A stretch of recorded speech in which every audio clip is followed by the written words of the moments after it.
अल्हम्दुलिल्लाहि रब्बिल आलमीन वस्सलातु वस्सलामु अला सय्यिदिल अंबियाइ वल मुरसलीन व अला आलिहि व अस्हाबिहि अजमाइन व अला मन अहब्बहुम व तबिअहुम बि इहसानिन इला यौमिद्दीन अम्मा बाद फ़अऊज़ु बिल्लाहि मिनश शैतानिर रजीम बिस्मिल्लाहिर रहमानिर रहीम अल्लज़ीना यज़्कुरूनल्लाहा क़ियामन व क़ुऊदन व अला जुनूबिहिम व यतफ़क्करून फ़ी ख़ल्क़िस समावाति वल अर्ज़ रब्बना मा ख़लक़्ता हाज़ा बातिलन सुब्हानक फ़क़िना अज़ाबन नार। सदक़ल्लाहुल अज़ीम व क़ाल अल्लाहु तआला फ़ी शान हबीबिही इन्नल्लाहा व मलाइकतहु युसल्लूना अलन नबी या अय्युहल्लज़ीना आमनू सल्लु अलैहि व सल्लिमू तस्लीमा। अल्लाहुम्मा सल्लि अला सय्यिदिना शफ़ीइना हबीबिना मौलाना मुहम्मदिन व अला आलिहि व सहबिहि अफ़्ज़ल सलावातिका व अदद मालूमातिका व बारिक व सल्लिम। मुअज़्ज़ज़ हाज़िरीन, मुकर्रम सामीन, अस्सलामु अलैकुम व रहमतुल्लाहि व बरकातुहू।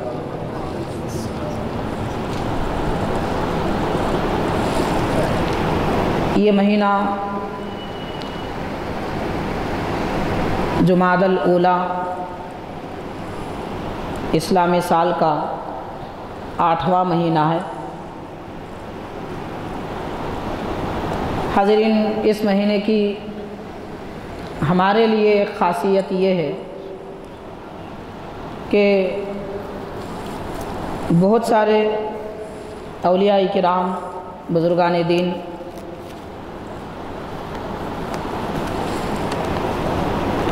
जिनका मज़ार मुबारक हैदराबाद में है, तो हमारे इस शहर के कई औलिया किराम के उर्स इस मुबारक महीने में मुनक़िद किए जाते हैं। वैसे किसी महीने की कोई तारीख़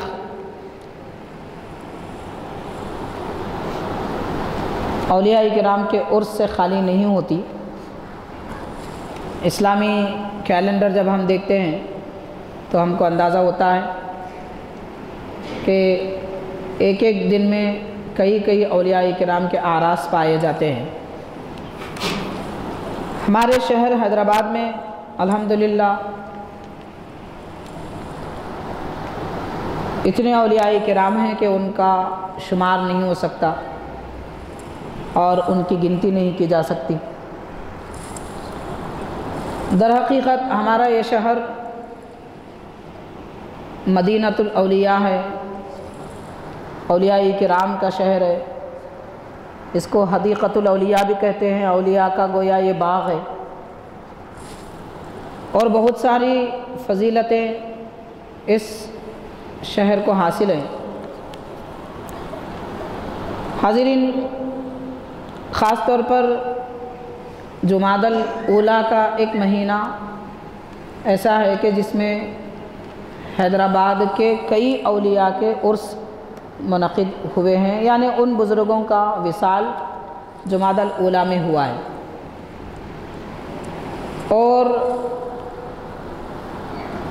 और एक महीना भी ऐसा है, वो ज़ुल्हिज्जा का महीना है। उसमें भी हैदराबाद के बहुत से औलिया किराम के आरास होते हैं।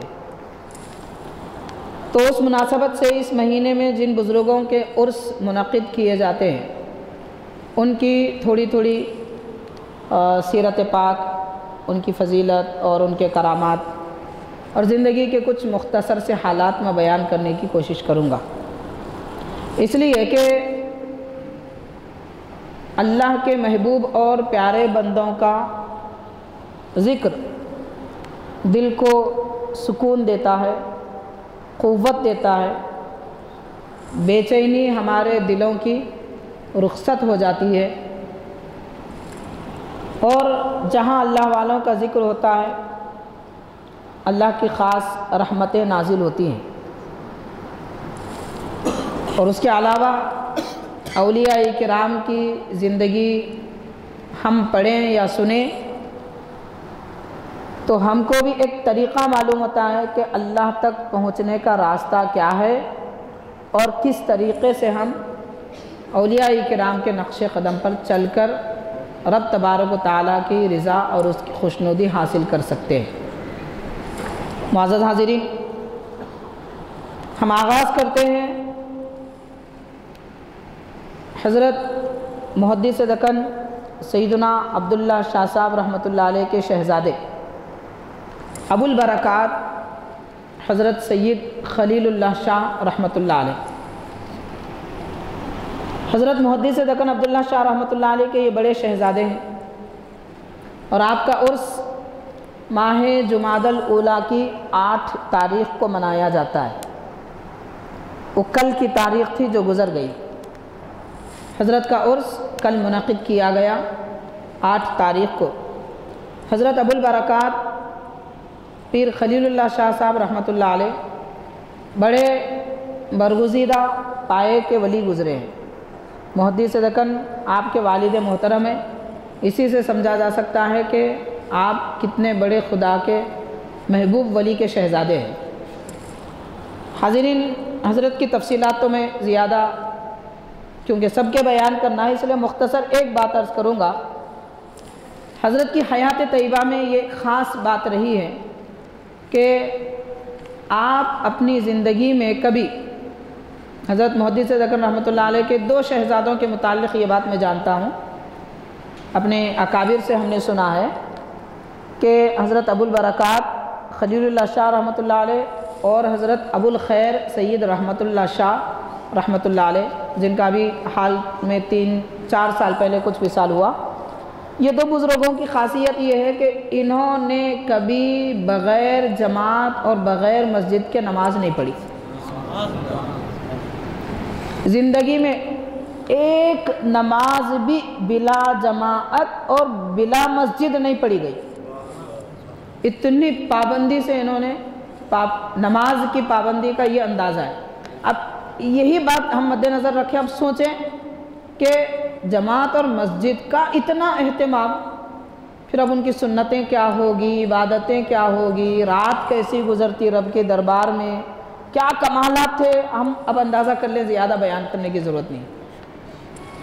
हाज़िरीन, और एक ख़ासियत ये हज़रत अबुल बरक़ात रहमतुल्लाह अलैह की बताई जाती है कि आप मस्जिद में जब तशरीफ़ ले जाते वज़ू करना होता, तो वज़ू करना अगर होता तो आप हज़रत की मस्जिद हुसैन आलम में जो मौजूद है वहाँ पर जाएंगे तो अंदाज़ा होगा हमको कि हौज़ के पास जाने के लिए एक छोटा सा दरवाज़ा है, उसके अतराफ़ से वज़ू के लिए पत्थर वग़ैरह बनाए हुए हैं, तो आप वहाँ से गुज़रकर उधर चल जाते और क़िबला रू होकर बैठकर वज़ू किया करते थे।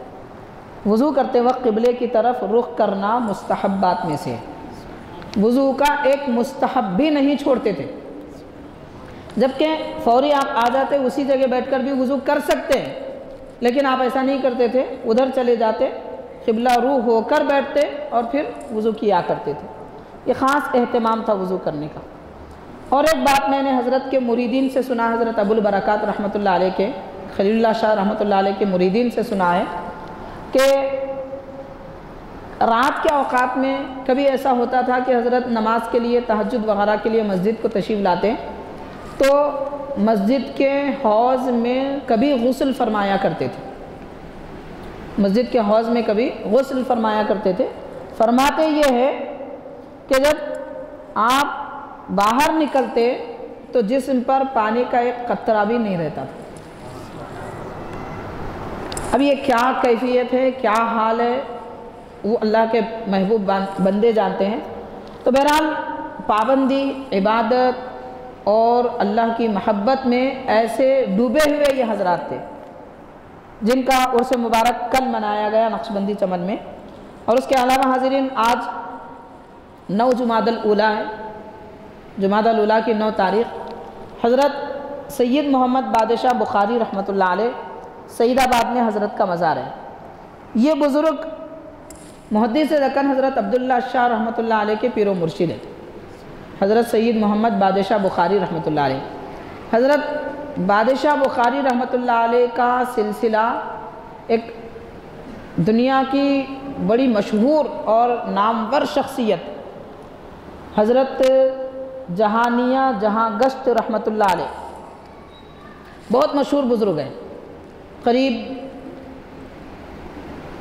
700 साल पेशतर के बुज़ुर्ग हैं।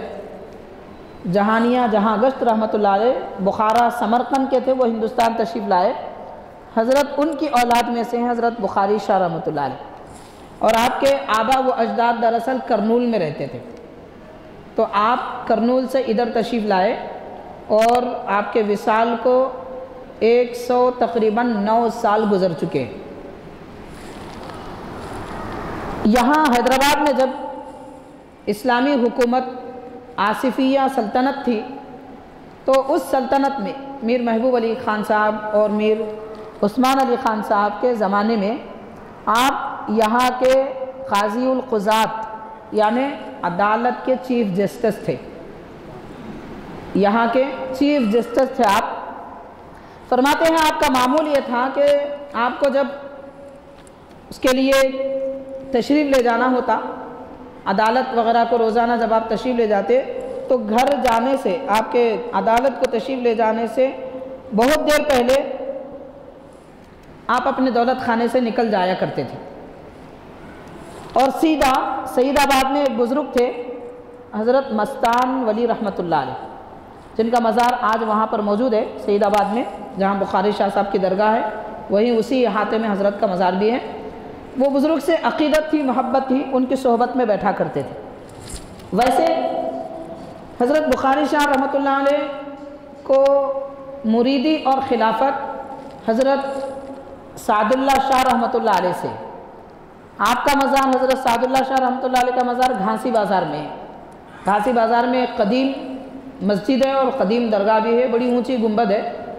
हज़रत सादुल्लाह शाह रहमतुल्लाह अलैह जो बुखारी शाह साहब के पीर व मुर्शिद हैं, उनका हाल ये था कि उस ज़माने में हज़रत की खानक़ाह में हमेशा कम अज़ कम 200 आदमी हमेशा रहा करते थे और रोज़ाना उनके खाने पीने का आप इंतज़ाम फरमाया करते थे। और हज़रत सादुल्लाह शाह रहमतुल्लाह अलैह के ये मुरीद है और अली आबाद में मिस्कीन शाह रहमतुल्लाह अलैह की दरगाह है, बिल्कुल शाहराह पर। वो बुज़ुर्ग भी हज़रत सादुल्लाह शाह रहमतुल्लाह अलैह के मुरीद है। और हज़रत बुखारी शाह साहब रहमतुल्लाह अलैह जिनका आज उर्स है, वो भी हज़रत सादुल्लाह शाह रहमतुल्लाह अलैह के मुरीद हैं, जिनका मज़ार सही घासी बाज़ार में है। तो बहरहाल अर्ज़ करना यह है कि हज़रत बुखारी शाह रहमतुल्लाह अलैह मस्तान वली रहमतुल्लाह अलैह के पास अक्सर हाजिर होते थे आपके अदालत को जाने से पहले। एक मरतबा हस्ब साबिक़ अर्ज़ करने लगे, हज़रत इजाज़त दीजिए मेरा वक्त हो रहा है। तो आपने फरमाया कि बुखारी शाह कहाँ जाते हो, बैठो। तो आप बैठ गए। अब ऐसा बैठे, हज़रत मुहद्दिस अगम रहमतुल्लाह लिखते हैं कि अब ऐसा बैठे कि फिर उस जगह से दुनिया के लिए कभी नहीं उठे। अब उसके बाद से आपने क़ाज़ी उल क़ुज़ात हैं, चीफ जस्टिस है, हुकूमत का इतना बड़ा ओहदा है, मगर उस ओहदे को ही छोड़ दिए। बादशाह हैं, वक्त भी आकर गुजारिश करता है कि हज़रत आप तशरीफ़ लाएँ, आप जिस तरीक़े से फ़ैसला करते हैं हम पर, हमको दूसरों पर इत्मीनान नहीं है। तो आप फरमाते हैं मैंने फ़ैसला कर लिया है कि मैं अब इस दर से नहीं उठूँगा। तो चुनांचे हज़रत मस्तान वली रहमतुल्लाह अलैह के हयात तक आप उसी जगह रहे। इसके बाद आप एक मस्जिद भी बनाई और उस मस्जिद में आपका क़ियाम था, वहाँ पर आप इबादत वग़ैरह में मसरूफ़ रहा करते थे। हाज़रीन, हज़रत बुखारी शाह रहमतुल्लाह अलैह के वैसी फ़जीलतें और आपके करामात तो बहुत सारी हैं। एक बात मैं आपकी अर्ज़ करूँगा, आपने फरमाया हज़रत बुखारी शाह रहमतुल्लाह अलैह ने कि क़ियामत के दिन अल्लाह ताला अगर मुझसे पूछेगा कि ए बादशाह बुखारी, मेरे पास तुम क्या अमल लेकर आए हो, क्या अमल लेकर आए हो, तो फरमाते हैं मैं अल्लाह के दरबार में अर्ज़ करूँगा कि मौला अब्दुल्ला शाह को मैं तुझसे मिलाकर आया हूँ। अब आप गौर करें, एक मुर्शिद को अपने मुरीद पर कितना नाज है। वो क्या कह रहे हैं, मेरे ज़िंदगी का कोई अमल नहीं है, अगर अमल कुछ है, मेरी कोशिश और मेहनत अगर कुछ है, तो वो हज़रत मुहद्दिस ज़कर अब्दुल्ला शाह की ज़ात है कि मैंने इनको रब से मिला दिया है। अब अंदाज़ा करें, हज़रत बुखारी शाह रहमतुल्लाह अलैह की ये ज़िंदगी के हालात के मुतालिक मुख्तसर सी चंद बातें मैंने अर्ज़ की है, जिनका आज उर्स मुबारक है।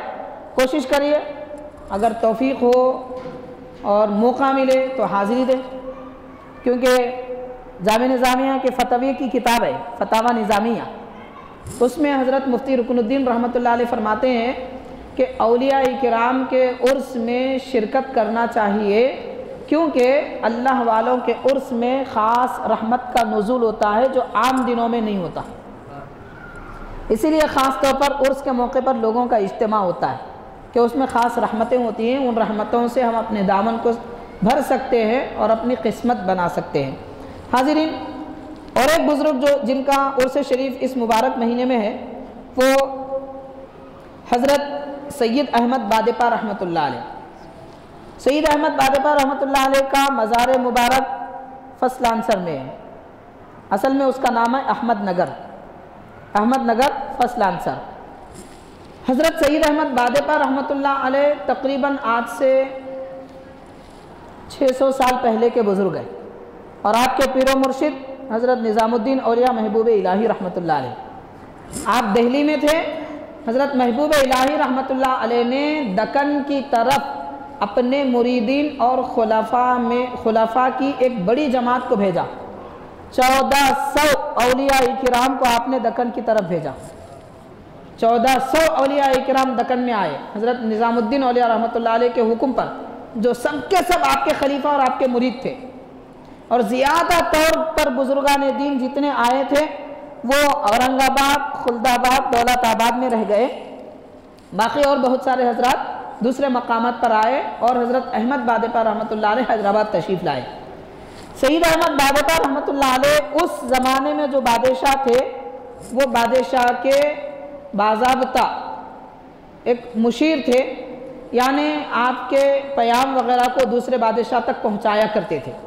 आपका एक ख़ास अमल था। हज़रत सरकारी ओहदेदार थे अहमद बादेपा रहमतुल्लाह अलैह। तो एक मरतबा का ये वाक़या बयान किया जाता है कि बादशाह ने आपको एक पैगाम भेजा कि दिल्ली के फ़लाँ बादशाह तक आप ये हमारा पैगाम पहुंचा दीजिए। अब उस ज़माने का सफ़र था, दिल्ली जाना होता तो जाहिर है कि 1 महीना पहले निकलते। आज भी अगर हम तेज़ रफ्तार ट्रेन से भी जाते हैं तो 2 दिन पहले तो निकलते हैं। तो उस ज़माने का सफ़र था, 1 महीना पहले निकलना चाहिए था। दिन जैसे जैसे करीब आ रहे थे, हज़रत अहमद बादेपा रहमतुल्लाह अलैह वहीं बैठे हुए हैं, आप अपने मुरीदीन में ज़िक्र अज़कार वगैरह में लगे हुए। लोग आकर बादशाह को शिकायत करते रहे कि हज़रत को आपने भेजा था मगर वो अभी तक बैठे हुए हैं, दिल्ली का अभी सफ़र नहीं बांधा।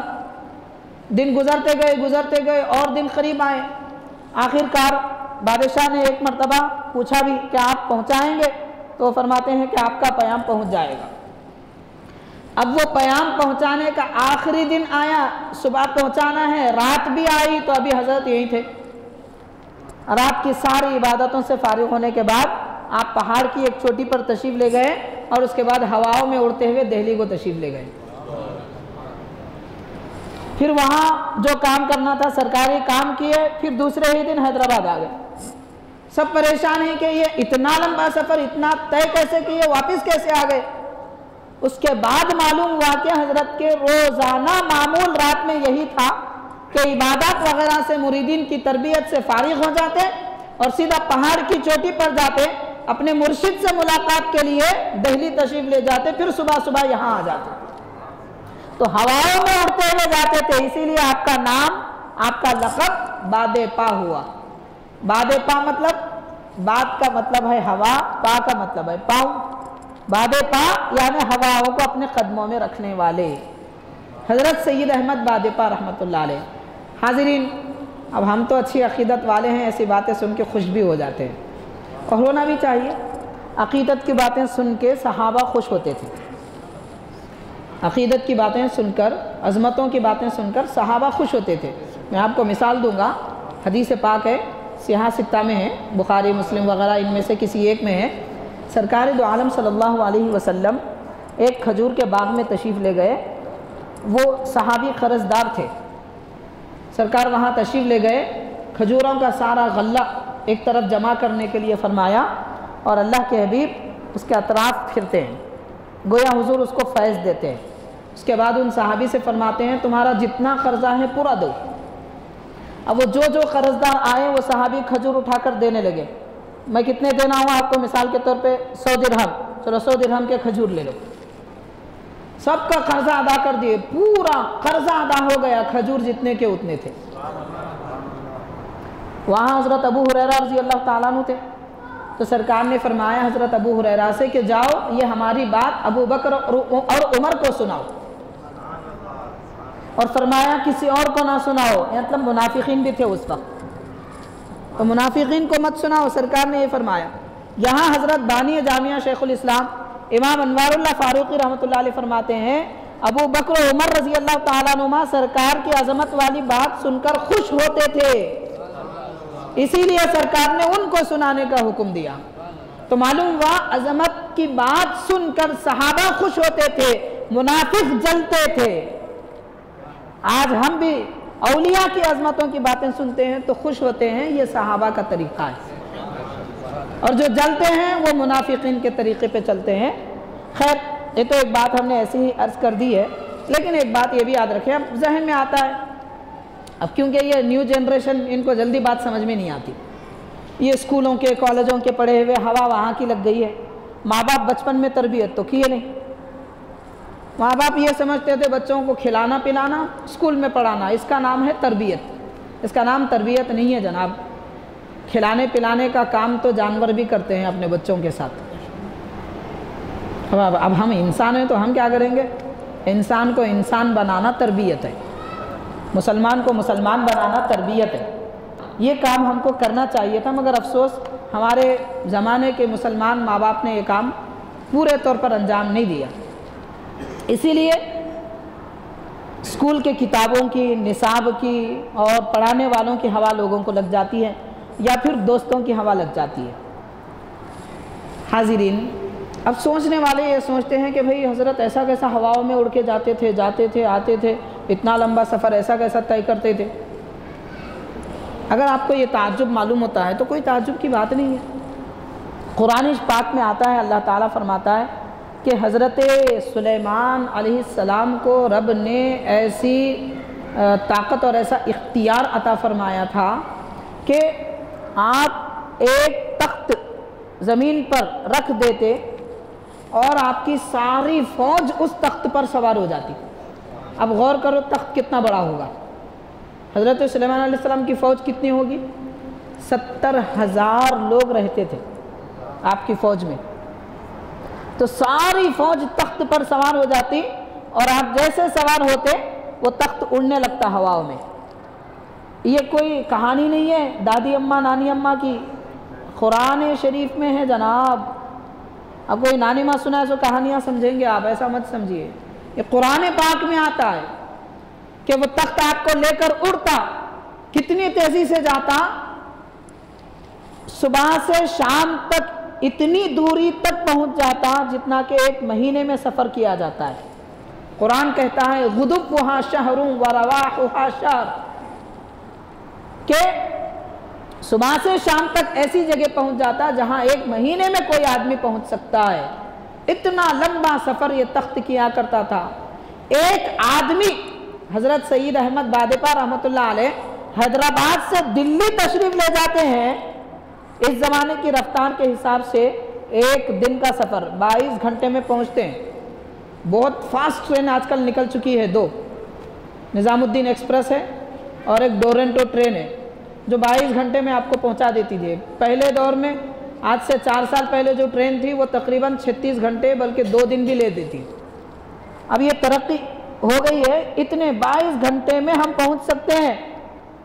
तो अब आप गौर करें, एक ट्रेन 22 घंटे में पहुंचती है तो आपको यकीन हो रहा है गुनाहगार, नापीकार, शराबी, कबाबी, दाढ़ी मुंडा, सूदखोर, सारे लोगों को लेकर ट्रेन 22 घंटे में दिल्ली पहुंच रही है, आप यकीन कर रहे हैं। और अल्लाह के प्यारे बंदे रात के 8 घंटे में पहुंचे तो ताज्जुब क्यों है भाई?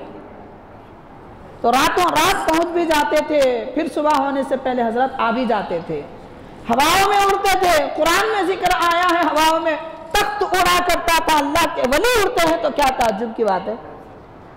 हाँ, वो नबी थे, वो भी अल्लाह के प्यारे हैं, और ये नबी के प्यारे हैं उम्मती, महबूब इलाही के खलीफा है, तो ये भी इस तरह उड़ा करते थे। तो हज़रत सईद अहमद बादेपा रहमतुल्लाह अलैह आपका मज़ार फर्स्ट आंसर में है।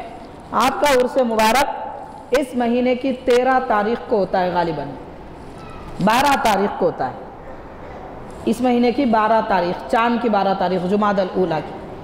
हाज़िरीन, इसी तरह इस महीने में और एक बुज़ुर्ग का भी उर्स है। हैदराबाद के मशहूर बुज़ुर्ग हैं, वैसे कदीम नहीं है, आज से तकरीबन 30 साल 25 साल कुछ पहले हज़रत का विसाल हुआ है।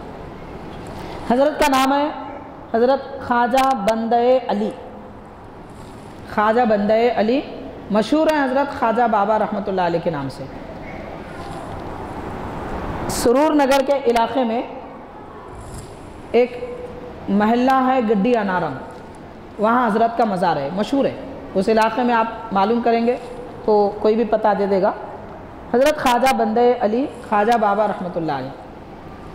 हज़रत के मुताल्लिक़ ये बताया जाता है, वैसे बड़े मज़्ज़ूब बुज़ुर्ग गुज़रे हैं। पहले ये बुज़ुर्ग निज़ामाबाद के इलाके में एक छोटा सा गांव है, वहाँ पर हज़रत की विलादत हुई और वहीं रहते थे। हज़रत का मामूल ये था कि गांव में ऐसे ही फिरा करते थे, एक जज्बी कैफियत थी। वहाँ लोग जो गांव में काम करने वाले चक्की पीसा करते, कोई काम करते, कोई थैले उठाते, इस तरह जो काम किया करते थे। कोई काम लोगों पर मुश्किल पड़ता तो हज़रत बंदे अली ख्वाजा बाबा रहमतुल्लाह अलैह तशरीफ़ ले जाते। जब आप काम में हाथ लगाते तो एक दिन का काम चंद घंटों में पूरा हो जाता था। लोग ताज्जुब करते थे कि ऐसी कैसी बरकत है। और हज़रत जब यहाँ तशरीफ़ लाए हैदराबाद, तो वो इलाका ऐसा था कि आबादी बिल्कुल कम थी। दूर दराज से लोग हज़रत से मुलाकात के लिए उस वक्त जाया करते थे, दूर दराज इलाके से आते थे। अब कोई हज़रत के पास बैठा हुआ है, रात हो जाती। अब रात होती तो आजकल का मामला नहीं था, बसों की हर वक्त सहूलत है, उस वक्त ऐसी बात नहीं थी। अब कोई ऐसे होते कि उनके आखिरी बस मिसाल के तौर पर 7 बजे रात में शाम के वक्त होती।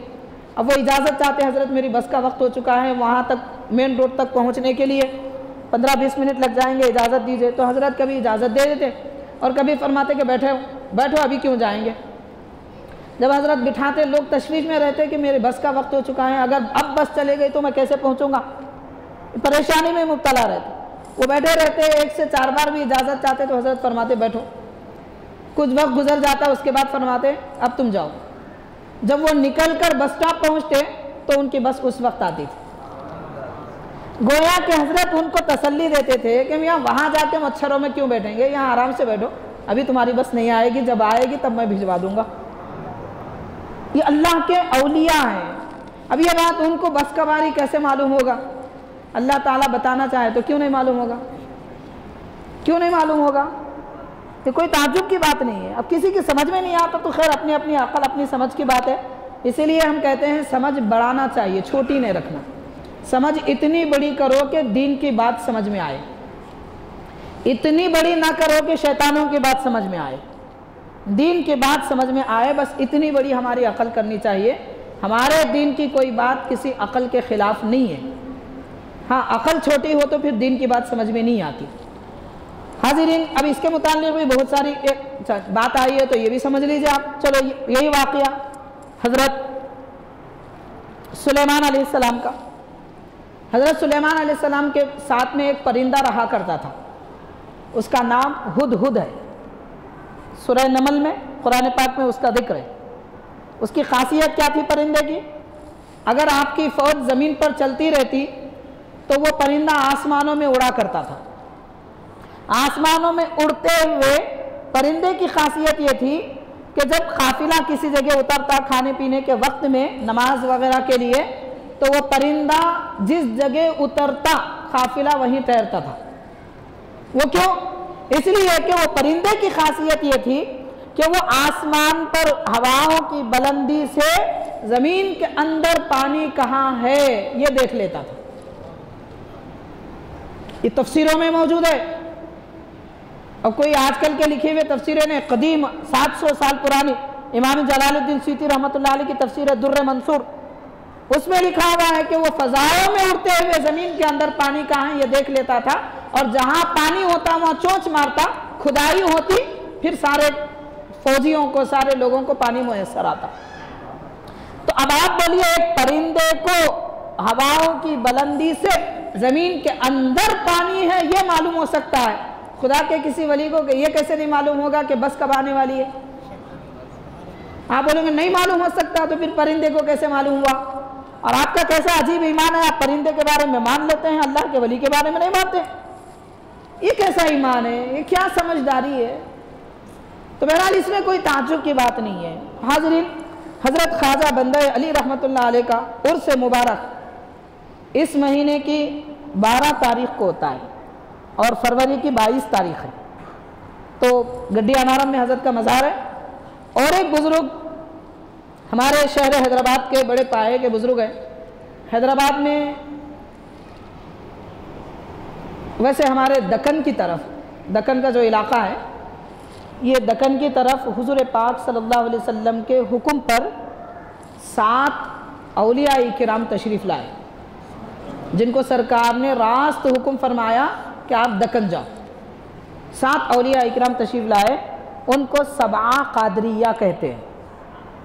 तसव्वुफ़ की इस्तिलाह में, औलिया इकराम की इस्तिलाह में ये बात मशहूर है, अवाम आमतौर पे नहीं जानते, अवाम को मालूम नहीं होता। सबआ कादरिया, 7 कादरी बुज़ुर्ग, ये 7 वो कादरी बुज़ुर्ग हैं कि सब के सब हज़रत गौसे पाक की औलाद में से हैं। और ये जब सरकार के दरबार में ज़ियारत के लिए तशरीफ़ ले गए तो अल्लाह के हबीब ने उनको हुक्म फरमाया, अब आप घर नहीं जाएंगे पलट कर, आप दक्कन जाएंगे। तो सरकार के हुक्म पर अपना घर छोड़कर सीधा दक्कन आए। तो दक्कन सीधा मदीने शरीफ से जो 7 बुज़ुर्ग आए, उनमें एक बुज़ुर्ग हज़रत सैयद मीरा हुसैन बगदादी रहमतुल्लाह अलैह। अब आप नाम सुनेंगे तो ताज्जुब करे होंगे, ये कहाँ है दरगाह? लेकिन सबको मालूम है, लंगर हाउस की दरगाह, ये तो पूरे हैदराबाद को मालूम। हज़रत का नाम है मीरा सैयद हुसैन बगदादी रहमतुल्लाह अलैह। ये बुज़ुर्ग हुज़ूर गौसे पाक रज़ी अल्लाह ताला अन्हु के औलाद अमजाद में से हैं और सरकार के हुक्म पर यहाँ तशरीफ़ लाए। और हैदराबाद में सबआ कादरिया में से 2 बुज़ुर्ग हैं। 7 वो बुज़ुर्ग जिनको 7 कादरी हुज़ूर गौसे पाक के औलाद में से जिनको हुज़ूर ने भेजा, 2 हैदराबाद में। एक हज़रत लंगर हाउस के बुज़ुर्ग हैं और एक दरगाह है आगे शेख पेट, टोली चौकी के इलाके में जो शेख पेट है, वहाँ से बाएं जानिब 7 गुंबद की तरफ जब जाएंगे तो वहाँ एक खुली आबादी में एक मज़ार है ऊंचे टीले पर, और वो हज़रत का नाम है हज़रत बगदादी बुज़ुर्ग हैं, वो भी हज़रत सैयद रफ़ीउद्दीन बगदादी रहमतुल्लाह अलैह। ये 2 बुज़ुर्ग हैं जो हैदराबाद में सरकार के हुक्म पर यहाँ तशरीफ़ लाए थे। हाज़रीन, इस महीने में 13 जुमादुल उखरा, 13 जुमादुल उखरा और 23 फरवरी को हज़रत मीरा सैयद हुसैन बगदादी रहमतुल्लाह अलैह का उर्स पाक है। आपके मुतालिक बताया जाता है कि जब आप मदीने पाक से हैदराबाद तशरीफ़ लाए तो रास्ते में और एक बुज़ुर्ग से आपकी मुलाकात हुई। इनके साथ भी काफ़िला था और बुज़ुर्ग थे, उनके साथ भी काफ़िला था। वो हज़रत हैं सैयद अब्दुल लतीफ़ लाहौबाली रहमतुल्लाह अलैह जो करनूल में है। उनको भी हुक्म मिला था सरकार का करनूल जाने के लिए, और ये बुज़ुर्ग को हुक्म मिला था हैदराबाद आने के लिए। तो ये दोनों की रास्ते में मुलाकात हुई, तारुफ हुआ एक दूसरे को। यहाँ उनको मालूम हुआ कि ये भी सरकार गौसे पाक के औलाद से हैं, ये भी औलाद से हैं, और दोनों को अल्लाह के हबीब ने हुक्म फरमाया है। चुनांचे ये 2 हज़रात अपने अपने काफ़िले के साथ गोलकोंडा के इलाके में, जहाँ आज लंगर हाउस का हज़रत का मज़ार है, उस इलाके में 8 दिन तक ये दोनों हज़रात एक साथ रहे। फिर उसके बाद आप करनूल तशरीफ़ ले गए, हज़रत वहीं जलवा अफरोज़ रहे। अभी इन बुज़ुर्ग के बारे में बताया जाता है कि कई दिन ऐसे गुजरे कि इनके पास खाने पीने के लिए कोई अशिया मौजूद नहीं थी। औलिया किराम की ये शान देखिए, अगर उनको कुछ मुयस्सर नहीं आता खाने के लिए, वो किसी के सामने अपना हाल जाहिर नहीं करते, किसी को बताते नहीं कि हम खाए नहीं पिए नहीं। लोगों से मांगना, अपनी बात बताना, ये उनकी शान के खिलाफ है। उनकी ज़िंदगी से हमको दर्स मिलता है, अरे तुम भूखे भी रहो, प्यासे भी रहो, फाका कशी में भी ज़िंदगी गुजरो, अपना हाल किसी को ना बताओ, क्योंकि ये वो हाल है रब ने दिया है। हमारे माबूद, हमारे महबूब ने हमको इस हाल में रखना पसंद फरमाया, फिर हम वो हाल लोगों के सामने कैसे जाहिर करें? हमारी जिस हालत को अल्लाह पसंद फरमाता है, हम उस हालत को लोगों के सामने शिकायत के तौर पे बयान करेंगे? ये बंदगी है, ये बंदे होने की अलामत है। ये औलिया इकराम पसंद नहीं फरमाते थे। और चाहने वालों को आप यही तालीम देते हैं, यही दर्ज देते हैं कि लोगों, हराम खाना पीना तो दरकिनार, भूखे मर जाएंगे मगर अपनी हालत किसी को नहीं बताएंगे। ये गैरत कहते हैं, हम उर्दू ज़बान में, दारिजा ज़बान में गीरत कहते हैं। तो ये जो गीरतमंदी होती है, ये औलिया इकराम ने हमको सिखाई है। कई दिन गुजर गए, खाने पीने के लिए कुछ नहीं था। शरीयत का एक कानून है, अगर कोई मजबूर हो जाए, इतने भूखे रहें कि मौत के करीब भी आ जाएं, तो हराम ग़िज़ा भी उनके लिए जायज़ हो जाती है। तो ऐसे मौके पर एक गाय कई दिन से आवारा फिर रही थी। ये लोग इंतज़ार करते रहे शायद कोई मालिक आए ले जाए, मगर वो खुले मैदान में आवारा फिर रही थी। बहुत ज़्यादा शिद्दत की भूख लगी और चलने फिरने की काबिलियत भी इतने सारे बड़े काफ़िले में नहीं रही। तो उन हज़रात ने शरीयत की दी गए उज़्र और हुक्म की बुनियाद पर, शरीयत ने जिसको उज़्र करार दिया, मजबूरी करार दी, उसकी बुनियाद पर उस गाय को उन्होंने ज़बह किया और पकवान किया, सारे लोग मिलकर खा लिए।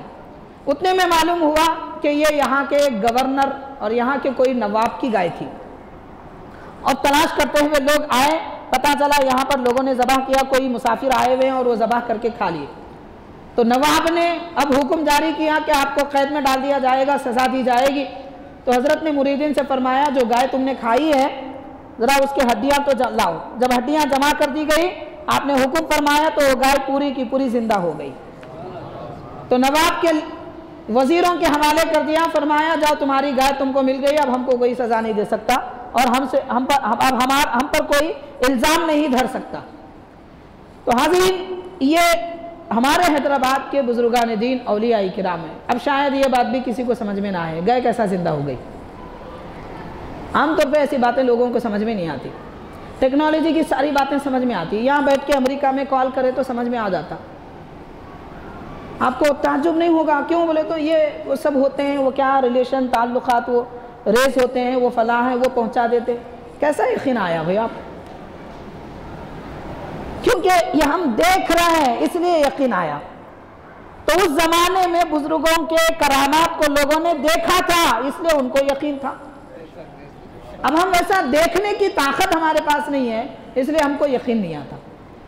तो बहरहाल देखने के लिए भी सआदतमंदी ऐसी किस्मत भी लानी चाहिए। करामात औलिया देखना कोई आम बात नहीं है। करामत तो बहुत बड़ी बात है, करामत को देखना भी बड़ी बात है। वो देखने की सआदत हमारे पास नहीं है, ये अफसोस की बात है। तो हाज़रीन, इसके लिए एक बात मैं अर्ज़ करता चलूँ, बात तवील होती जा रही है कि कुरान शरीफ में अल्लाह ताला ने सूरह बकरा में एक वाक़या बयान किया बनी इसराइल का। इससे पहले भी आप हज़रात ने शायद समाअत किया हो कि हज़रत मूसा अलैहिस्सलाम की कौम में एक शख्स ने एक को कत्ल कर दिया दौलत की खातिर। वो जो मर गया मकतूल था। लोग आए हज़रत मूसा अलैहिस्सलाम के पास, अर्ज़ करने लगे ये मकतूल है, इसका कातिल कौन है मालूम नहीं हो रहा है, आप अल्लाह के नबी हैं, मालूम कीजिए अल्लाह ताला से। तो रब ने हुक्म दिया कि तुम एक गाय ज़बह करो और उस गाय की दुम की हड्डी, ये जो मरा हुआ आदमी है उसके जिस्म पे मारो, वो जिंदा हो जाएगा, खुद बोल देगा। चुनाचे वाक़या बहुत तवील है, सारी तफसीलात के बाद बहरहाल गाय की एक हड्डी लाई गई, ज़बह करके उस मकतूल के जिस्म पे जैसे रख दिए, वो जिंदा हुआ और कहने लगा कि मेरे भतीजे ने मुझे मारा है।